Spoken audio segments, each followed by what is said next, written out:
সুপ্রিয় দর্শক, আসসালামু আলাইকুম। আপনাদের সবাইকে স্বাগত জানাচ্ছি এখনকার আলোচনায়। আপনাদের সঙ্গে আছি আমি সিরাজুল ইসলাম। দর্শক, অত্যন্ত গুরুত্বপূর্ণ একটা বিষয় নিয়ে এখনকার ভিডিওতে কথা বলবো। সেটি হচ্ছে তুরস্ক রাশিয়ার কাছ থেকে যে S-400 কিনেছিল সেটা বিক্রি করে দেবে।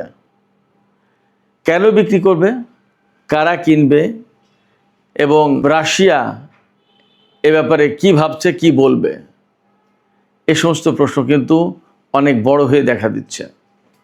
সবচেয়ে বড় প্রশ্ন এখানে সেটি হচ্ছে এই কথা শোনার পরে প্রথমেই প্রশ্ন আসবে কেন বিক্রি করে দেবে। এই কেন বিক্রি করে দেবে তার একটু জবাব দিয়ে ভিডিওর বাকি কথা বলবো। আমেরিকার কাছ থেকে তুরস্ক F-35 যুদ্ধ বিমান কেনার জন্য চুক্তি করেছিল এবং 6টি বিমানের জন্য অর্থ পরিশোধ করেছিল। আমেরিকার কাছে $140 কোটি দিয়েছিল তুরস্ক। এটা অনেক আগের কথা, কিন্তু সেই যুদ্ধ বিমান আমেরিকা তুরস্ককে দেয়নি, কারণ রাশিয়ার কাছ থেকে তুরস্ক S-400 কিনেছিল। এছাড়া ইসরায়েলের প্রধানমন্ত্রী নেতানিয়াহু তুরস্ককে F-35 যুদ্ধ বিমান দেওয়ার ব্যাপারে আমেরিকার সামনে সবসময় বিরোধিতা করে এসেছে, কিন্তু এখন মার্কিন প্রেসিডেন্ট ডোনাল্ড ট্রাম্প বলছেন যে না, তুরস্ককে এই যুদ্ধ বিমান দেয়া হবে। তুরস্ককে এখানে শর্ত একটা পূরণ করতে হবে। কি সেই শর্ত?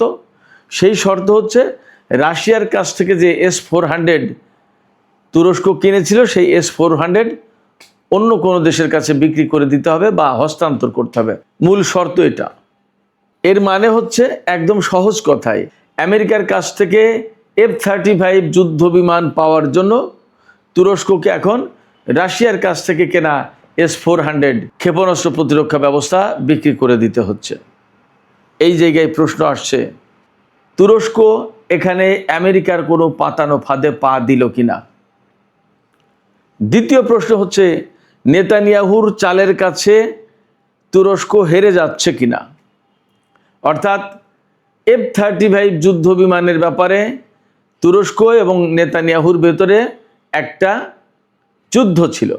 নেতানিয়াহু সবসময় বলেছিল তুরস্ককে F-35 যুদ্ধ বিমান দেওয়া যাবে না, আর তুরস্ক আমেরিকার কাছ থেকে কিনতে চেয়েছিল, আমেরিকা দিতেও চেয়েছিল। তুরস্ক $140 কোটি অলরেডি বিনিয়োগও করেছে, কিন্তু একটা বিমানও পায়নি এখনো পর্যন্ত। এখন নতুন এই লড়াইয়ে এরদোগান, তুরস্কের প্রেসিডেন্ট রজব তাইব এরদোগান, তিনি কি জিতে যাচ্ছেন, নাকি আমেরিকার ফাঁদে পা দিয়ে তিনি চূড়ান্তভাবে পরাজিত হওয়ার পথ তিনি পরিষ্কার করছেন। সুপ্রিয় দর্শক, অত্যন্ত সংবেদনশীল, স্পর্শকাতর, সেন্সিটিভ এই বিষয়টি নিয়ে আজকের পুরো ভিডিওতে আলোচনা করব।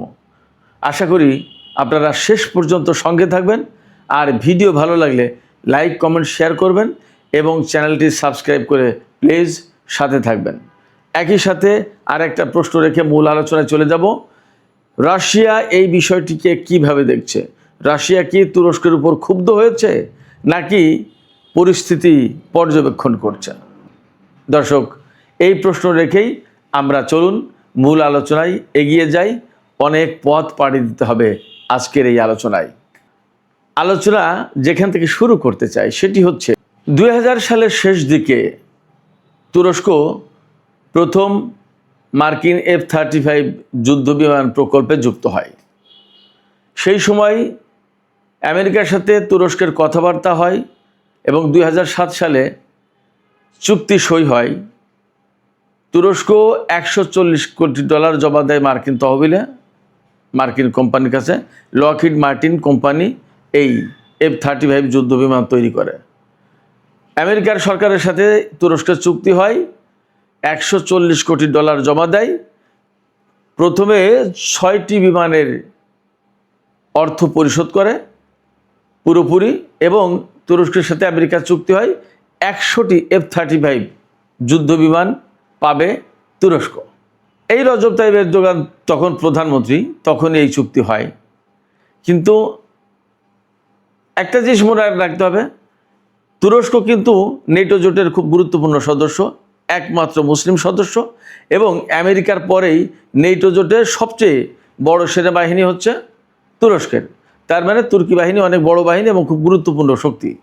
আর নেটো জোটের দক্ষিণ পূর্বাঞ্চলে তুরস্কের অবস্থান হওয়ার কারণে এই দিকটার মূল শক্তি কিন্তু নেটো জোটে তুরস্ক, ফলে খুবই গুরুত্বপূর্ণ একটা শক্তি।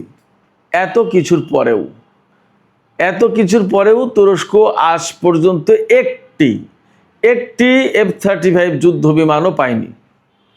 অথচ ইসরায়েল আমেরিকার কাছ থেকে 70টি F-35 যুদ্ধ বিমান কেনার চুক্তি করে। কেনার চুক্তি বা পাওয়ার চুক্তি বা যাই হোক না কেন, আমেরিকার হাতে যেটা থাকবে সেটা ইসরায়েলের হাতে থাকবে, এটা হলো মূল কথা। তা সে টাকা দিয়ে হোক আর সেটা দান করে হোক, অথবা যদি আমেরিকা মনে করে যে এটা ইসরায়েলে থাকা মানে আমার কাছেই থাকা, যেভাবেই হোক, সেই ইসরায়েলের হাতে কিন্তু অনেক আগেই 40টির বেশি F-35 যুদ্ধ বিমান পৌঁছে গেছে এবং তা দফায় দফায় সিরিয়ার উপর, লেবাননের উপর, ইরাকের উপর, ইয়েমেনের উপর, ইরানের উপর ব্যবহার করা হয়েছে দফায় দফায়। বাট তুরস্ক আজ পর্যন্ত F-35 টিকিটাও ছুঁয়ে দেখতে পারেনি। তুরস্কের প্রেসিডেন্ট রজব তাইয়িপ এরদোগান দীর্ঘদিন ধরে চেষ্টা করেছেন ইউরোপীয় ইউনিয়নে যুক্ত হওয়ার জন্য, কিন্তু ইউরোপীয় ইউনিয়নের নেতারা তাকে বহুবার তার সামনে মূলা ঝুলিয়ে রেখেছে, তাকে কলা দেখিয়েছে, বাট তুরস্ককে ইউরোপীয় ইউনিয়নে সদস্য হিসেবে গ্রহণ করেনি। তুর্কি প্রেসিডেন্ট রজব তাইয়িপ এরদোগান সম্ভবত ভুলে যান তিনি একটি মুসলিম দেশের প্রতিনিধিত্ব করেন প্রধানমন্ত্রী বা প্রেসিডেন্ট হিসেবে। তাকে ওরা গ্রহণ করবে না, তিনি এটা বুঝতেই চান না।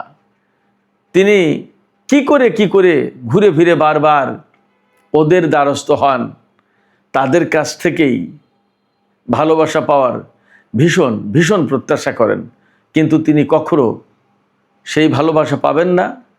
বারবার প্রত্যাখ্যাত হবেন, বারবার তিনি আঘাত পাবেন। ভালোবাসাটা ইসরায়েলের থলিতে গিয়ে জমা হবে নেটো জোটের, ইউরোপীয় ইউনিয়নের এবং আমেরিকার। এরদোগান ভুলে যান তিনি একটি মুসলিম দেশের প্রধানমন্ত্রী ছিলেন, এখন প্রেসিডেন্ট। যা হোক, তুরস্ক ভীষণ ইলিউশনে ছিল, যেটাকে মতিভ্রম বলা যায় বা তন্দ্রাজাল বলা যায় বা মোহাচ্ছন্ন বলা যায়। তিনি আমেরিকার কাছ থেকে F-35 জঙ্গি বিমান কেনার জন্য টাকা জমা দিয়েছেন এবং তিনি পাবেন। নানান কথায়, নানান ছলাকলায় দীর্ঘদিন ঘোরাতে 2017 সালে এসে যখন সিরিয়া ইস্যুতে ভীষণ টালমাটাল অবস্থা, সিরিয়া ইস্যুতে তিনি অত্যন্ত নেগেটিভ একটা রোল প্লে করেছেন। যাই হোক, টালমাটাল অবস্থা, তিনি তখন ঘোষণা দিলেন রাশিয়ার কাছ থেকে তিনি S-400 কিনবেন। তার আগে কিন্তু রাশিয়ার একটি যুদ্ধ বিমান ভূপাতিত করেছিলেন এই রজব তাইয়িপ এরদোগান, অর্থাৎ তার দেশের সেনাবাহিনী। রাশিয়ার কাছ থেকে S-400 কেনার ঘোষণা দিয়ে তিনি রাশিয়ার কাছে কিছুটা হলেও তখন আবার ঘনিষ্ঠ হতে পারলেন, কিন্তু তাতে আমেরিকা আরও বেশি ক্ষেপে গেল। খেপে গিয়ে তুরস্কের উপরে একেবারে নিষেধাজ্ঞা দিয়ে ফেলল। তুরস্ক নেটো জোটের সদস্য, অথচ তার উপরে আমেরিকা নিষেধাজ্ঞা দিল। সেই নিষেধাজ্ঞাকে তুরস্কের কারণেই প্রথম এই আইনটা করা হলো। যে সমস্ত দেশ রাশিয়ার কাছ থেকে S-400 কিনবে বা S-500 কিনবে, তাদের উপর স্বয়ংক্রিয়ভাবে মার্কিন অস্ত্র নিষেধাজ্ঞা বলবৎ হয়ে যাবে। আমেরিকার কোনো অস্ত্র সেই সমস্ত দেশ আর পাবে না। CAATAS এরকম একটা মনে হয় আইন। এই আইনটা পাশ হওয়ার পরে তুরস্কের উপরে এখন আমেরিকা নিষেধাজ্ঞা এখনও আছে। সেই নিষেধাজ্ঞা 3-4 দিন আগে তুরস্কের রাজধানী আঙ্কারায় নেটো জোটের শীর্ষ সম্মেলন হয়েছে। সেই শীর্ষ সম্মেলনে প্রেসিডেন্ট ডোনাল্ড ট্রাম্প এসেছেন। সেখানে রজব তাইয়িপ এরদোগানের সাথে ডোনাল্ড ট্রাম্পের একান্ত বৈঠক হয়েছে। বৈঠক হওয়ার পর সেখানে ডোনাল্ড ট্রাম্প রজব তাইয়িপ এরদোগানকে টোপ দিয়েছেন অথবা পরামর্শ দিয়েছেন যে যেভাবে দেখতে চান, যে আপনি যদি এই S-400 আপনার হাতে রাখেন তাহলে তো আপনি নেটো সদস্য দেশ। আমি কি করে কংগ্রেসে বলি, ডোনাল্ড ট্রাম্প বলছেন, আমি কি করে কংগ্রেসকে বলি যে তুরস্কের হাতে যে S-400 আছে এটা নেটো জোটের জন্য কোনো সমস্যা না, আমেরিকান অস্ত্র প্রযুক্তি বা F-35 কোনো কিছুর জন্য সমস্যা না, এই কথা আমি কিভাবে বলবো? সেক্ষেত্রে আপনি এই S-400টা অন্য কারো কাছে দিয়ে দেন, বিক্রি করে দেন বা হস্তান্তর করেন। তাহলে আমি কংগ্রেসকে বলতে পারবো যে তুরস্কের হাতে S-400 নেই, এখন আমরা F-35 দিতে পারি এবং আমরা তো এত এত ডলার পাবো। এই টোপ বলেন আর এই পরামর্শ বলেন, যাই বলেন, তুরস্ক গিলেছে। রজব তাইয়েব এরদোগান বা রিসেপ তাইয়েব এরদোয়ান যাই বলেন, তিনি এই মতামত, এই পরামর্শ, এই টোপ যাই বলেন গিলেছে, তিনি ধরেছেন, গ্রহণ করেছেন। গ্রহণ করার পরে এখন ঘোষণা এসছে তুরস্কের ডেইলি হুরিয়াত, এটা তুরস্কের খুবই গুরুত্বপূর্ণ একটা পত্রিকা। এই পত্রিকায় রিপোর্ট বেরিয়েছে আজকেই যে S-400 তুরস্ক সম্ভবত বেচে দেবে কার কাছে? মধ্যপ্রাচ্যের দেশ কাতার অথবা সংযুক্ত আরব আমিরাতের কাছে, এখনো শিওর হয়নি। এখানে আমি একটু বলে রাখি, কাতারের সাথে তুরস্কের কিন্তু অনেক বেশি দহরম মহরম সম্পর্ক। কাতারে তুরস্কের সেনা মোতায়েন করা আছে, একটা সামরিক ঘাঁটি আছে তুরস্কের। এর বিপরীতে সংযুক্ত আরব আমিরাতের সাথে কিন্তু তুরস্কের সম্পর্ক আগেই অনেক খারাপ ছিল, ভালো ছিল না সম্পর্ক। সেই জায়গায় ইদানিং একটু সম্পর্ক ভালো হয়েছে, কিন্তু কাতারের সাথে যে সম্পর্ক, সেই সম্পর্ক তুরস্কের সাথে সংযুক্ত আরব আমিরাতের নেই। এই জায়গা থেকে আমি ধারণা করি যে হয়তোবা কাতারকে দিতে পারে যদি এই বেচা বিক্রি বা হস্তান্তরের প্রশ্ন সত্যি সত্যি আসেই। রাশিয়া কি বলছে এখানে? রাশিয়া বলছে যে তুরস্ক এই S-400 ক্ষেপণাস্ত্র প্রতিরক্ষা ব্যবস্থা কারোর কাছে বিক্রি বা হস্তান্তর করতে যাচ্ছে কিনা বিষয়টি নিয়ে আমরা খুব ঘনিষ্ঠভাবে পর্যবেক্ষণ করছি। এই কথা বলেছেন ক্রেমলিনের মুখপাত্র, হোয়াইট হাউসের মুখপাত্র যেমন, তেমনি ক্রেমলিনের মুখপাত্র, প্রেসিডেন্ট পুতিনের কার্যালয়ের যে প্রধান মুখপাত্র তিনি হচ্ছেন দিমিত্রি পেসকভ। দিমিত্রি পেসকভ বলেছেন, আমরা ঘনিষ্ঠভাবে পর্যবেক্ষণ করছি, তুরস্কের সাথে যোগাযোগ রাখছি, যোগাযোগ অব্যাহত থাকবে এবং বিষয়টি আমাদের জন্য খুবই স্পর্শকাতর। কেন স্পর্শকাতর এই সমস্ত আলোচনা আমি পরে আসছি। এপাশে ইসরায়েলের সাথে তুরস্কের কি হলো এবং আমেরিকা কেন টোপ দিল আমি বলছি, এই প্রসঙ্গটা একটু আলোচনা করে আসেন। ইসরায়েলের প্রধানমন্ত্রী বেনিয়ামিন নেতানিয়াহু দীর্ঘদিন ধরে তিনি ক্ষমতায়, প্রায় 30 বছর ধরে তিনি ক্ষমতায় আসা যাওয়ার উপরেই আছেন। সামান্য সময় ক্ষমতার বাইরে থাকলেও বেশিরভাগ সময় তিনি এই 30 বছরের ভেতরে ইসরায়েলের ক্ষমতায় ছিলেন এবং তিনি একচেটিয়া প্রধানমন্ত্রী বলা যায়। এর মূল কারণ হলো যে ইসরায়েল যে কিসিমের রাষ্ট্র, সেই কিসিমের রাষ্ট্রের জন্য যে ধরনের পলিসি দরকার নেতানিয়াহু সেটা খুব ভালো পারে, যা করছে বর্তমানে। আপনারা তো বুঝতেই পারছেন কি বলতে চাইছি। এই নেতানিয়াহু আমেরিকার কাছে শুরু থেকেই বলে এসেছে যে না, তুরস্ককে এই বিমান দেওয়া যাবে না।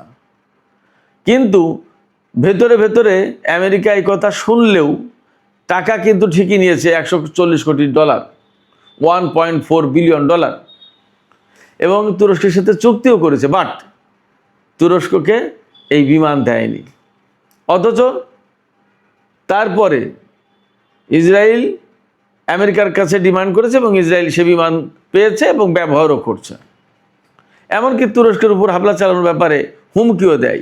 এখন প্রশ্ন আসছে, এই যে F-35 যুদ্ধ বিমান নিয়ে এরদোগান এবং নেতানিয়াহুর ভিতরে একটা দ্বন্দ্ব ছিল, প্রতিদ্বন্দ্বিতা ছিল, প্রতিযোগিতা ছিল।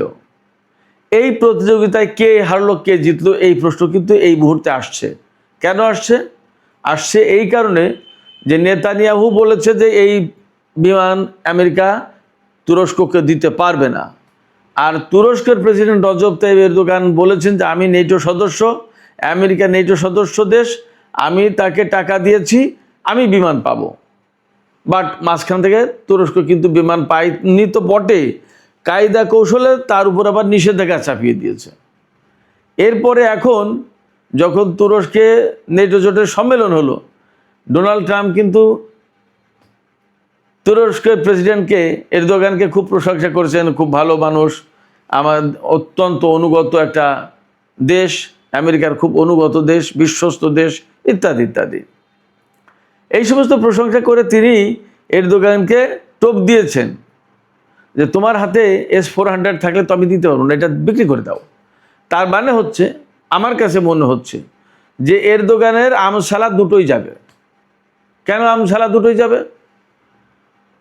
এই S-400 বিক্রি করার পরে নেটো জোটের অন্যতম একটা প্রধান সদস্য দেশ তুরস্ককে কিন্তু রাশিয়ার অস্ত্র থেকে মুক্ত করলো আমেরিকা, খেয়াল করুন।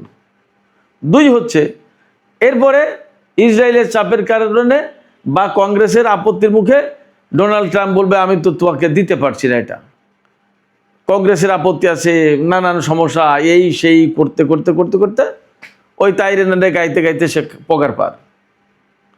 আমার কাছে মনে হচ্ছে নেতানিয়াহুর চাপে ডোনাল্ড ট্রাম্প তুরস্ককে একটা ফাঁদে ফেলে তুরস্কের কাছ থেকে S-400 কেড়ে নিয়ে অন্য কারোর কাছে দিয়ে তাকে নিরস্ত্র করে, তাকে F-35 যুদ্ধ বিমান না দিয়ে আরও দিন দরিদ্রহীন অবস্থায় ফেলে দেবে।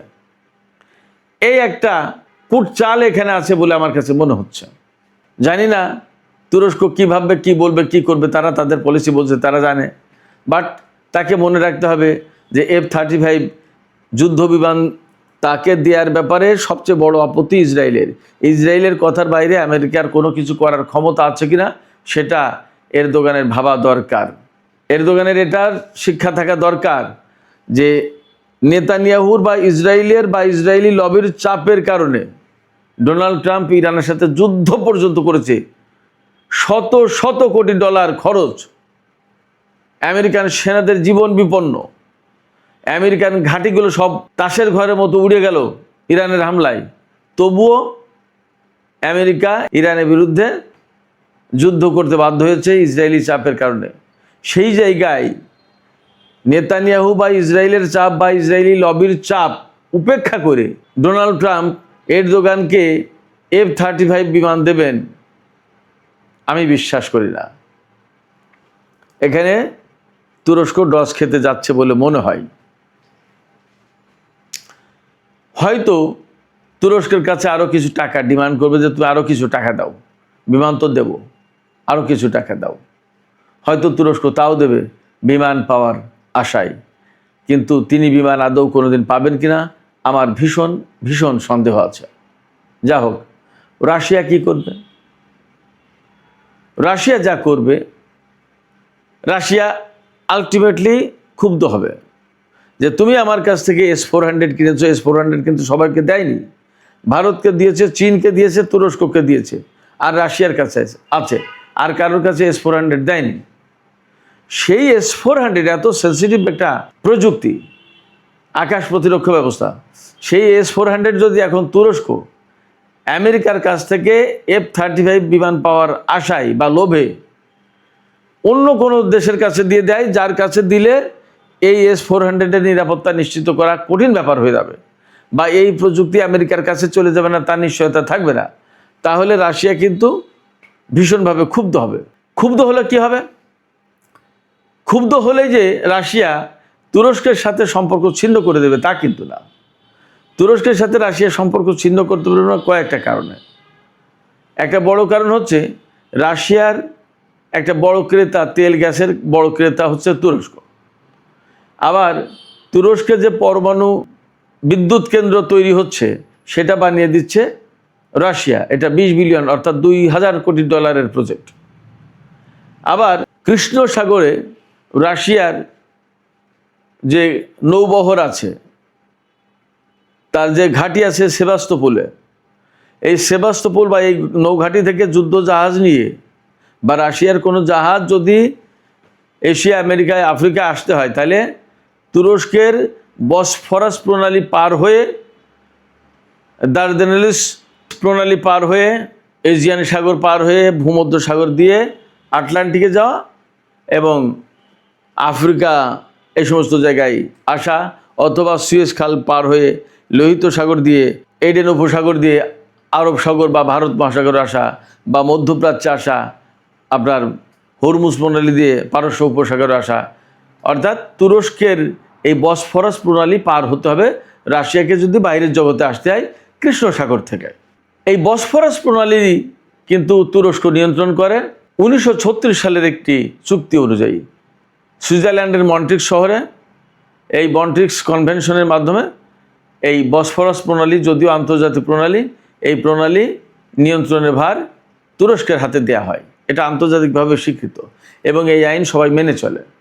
রাশিয়ার যুদ্ধজাহাজ বা অন্য কোনো দেশের যুদ্ধজাহাজ যদি বসফরাস প্রণালী পার হয়ে কৃষ্ণ সাগরে যেতে হয়, অথবা কৃষ্ণ সাগর থেকে এই ভূমধ্যসাগর আটলান্টিকের দিকে আসতে হয়, তাহলে এই বসফরাস প্রণালী পার হতে হবে এবং তুরস্কের অনুমতি লাগবে।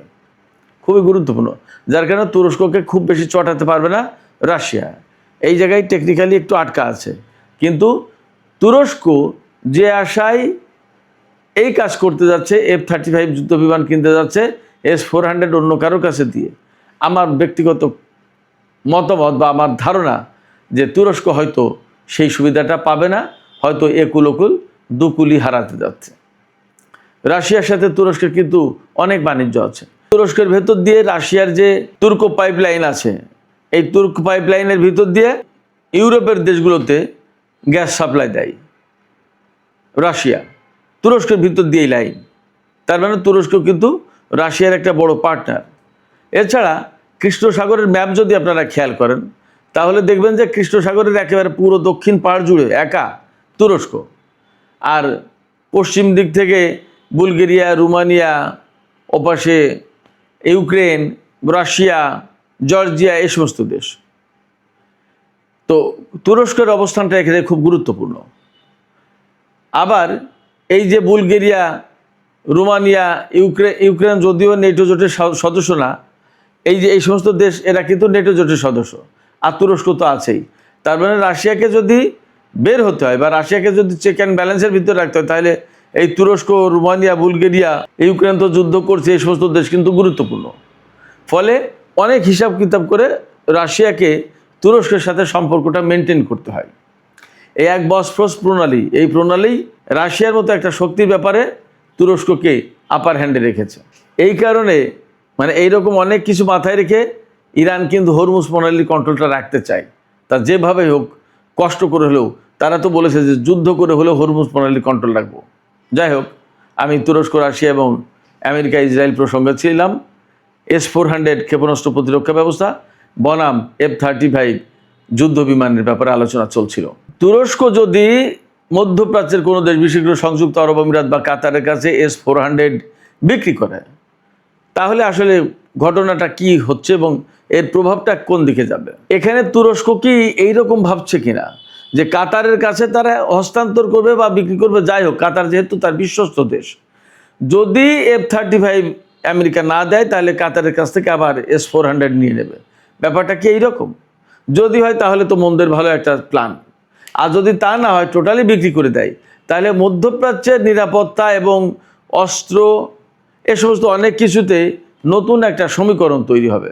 আমরা এই মুহূর্তে গত কয়েকদিন ধরে যে আলাপ করছিলাম, ইরান, পাকিস্তান, তুরস্ক, মিশর, সৌদি আরব, কাতার, এরা মিলে যে একটা সামরিক জোট, আঞ্চলিক সামরিক জোট গড়ে তুলবে এবং অর্থনৈতিক সম্পর্ক অনেক বেশি উঁচু হবে, বেশি নিবিড় হবে।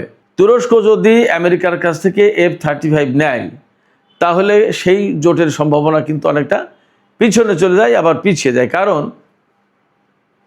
আমেরিকার সাথে তুরস্ক এরকম দহরম মহরম করবে, আবার ইরানের সাথে জোট করবে, সামরিক জোট, আমেরিকা এটা করতে দেবে বলে মনে হয় না। আবার ইরানও সেটা ভালোভাবে দেখবে, তাও মনে হয় না। অথচ তুরস্কর প্ল্যানটাই হচ্ছে সে রাশিয়ার সাথেও সম্পর্ক রাখবে, ইরানের সাথেও সম্পর্ক রাখবে, আমেরিকার সাথেও সম্পর্ক রাখবে, আবার মধ্যপ্রাচ্যের দেশগুলোর সাথেও একটা প্রভাব প্রতিপত্তি বিস্তার করা সম্পর্ক রাখতে চায়। সব জায়গায় যদি তিনি বা তারা তাদের পদচারণা রাখতে চায়, তাহলে হয়তো কোনোটাই হবে না। আমার কাছে মনে হচ্ছে অনেকটা ভারতের মতো হবে। ভারত রাশিয়ার সাথেও আছে, আমেরিকার সাথেও আছে, ইসরায়েলের সাথেও আছে, ইরানের সাথেও আছে, তুরস্কের সেই একই অবস্থা। যার কারণে কোনো একটা জায়গায় যে শক্ত অবস্থান হবে, আমার কাছে মনে হচ্ছে তা হবে না। তাতে নিকট ভবিষ্যতে হয়তো সে সংকটেই পড়বে। দেখা যাক আসলে পরিস্থিতি কোথায় গিয়ে শেষ হয়, আমরা দেখার অপেক্ষায় থাকি। তবে আলোচনা শেষ করার আগে আবারও সেই একই প্রশ্ন তুলব, এই যে S-400 ক্ষেপণাস্ত্র প্রতিরক্ষা ব্যবস্থা, F-35 যুদ্ধ বিমান, ইসরায়েল, আমেরিকা, তুরস্ক, নেটো জোট, ইরান, মধ্যপ্রাচ্য, রাশিয়া, অনেক সমীকরণ। এই সমীকরণে তুরস্ক কি ইসরায়েলের চাপের মুখে হেরে যাচ্ছে কিনা, তুরস্ক কি আমেরিকার দেয়া টোপ বা ফাঁদে পড়ে সবই হারাতে বসেছে কিনা, সেই প্রশ্ন রেখে আজকের এই আলোচনা শেষ করছি। সুপ্রিয় দর্শক, যাবার আগে আপনাদের কাছে আমি একই প্রশ্ন রাখি, আপনাদের কাছে কি মনে হচ্ছে, তুরস্ক কি আসলে সব হারাতে বসেছে কিনা? অর্থাৎ S-400 বিক্রি করে দিল, আবার F-35 যুদ্ধ বিমানও পেল না, মাঝখান দিয়ে একুল ওকুল দুকুলই গেল। ব্যাপারটা কি এমন হতে যাচ্ছে? আপনাদের মতামত কমেন্টে জানাতে পারেন। আর ভিডিও ভালো লাগলে লাইক, কমেন্ট, শেয়ার করবেন প্লিজ, এবং চ্যানেলটি সাবস্ক্রাইব করে সাথেই থাকবেন। সুপ্রিয় দর্শক, এখনকার মতো আলোচনা এখানেই শেষ করছি। আপনারা সবাই অনেক অনেক ভালো থাকুন। আল্লাহ হাফেজ।